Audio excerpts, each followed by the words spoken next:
More than 2,500 delegates gathered in Deqing County in China's Zhejiang Province for the 2023 World Brand Moganshan Conference.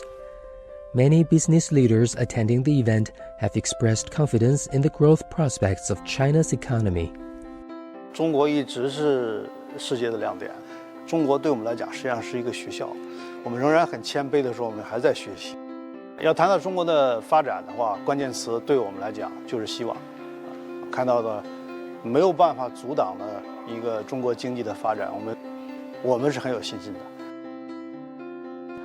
那中国快速的复苏，以中国巨大的市场体量，为世界消费带来了新的成长来源。中国的品牌不断涌现，特别是新消费、新品牌的出现呢，带动了整个中国经济的活跃，中国消费市场的活跃。我相信，在中国今后的快速发展过程中，能够有效地带动世界经济体的发展，也能够让各国沾到中国快速发展的红利。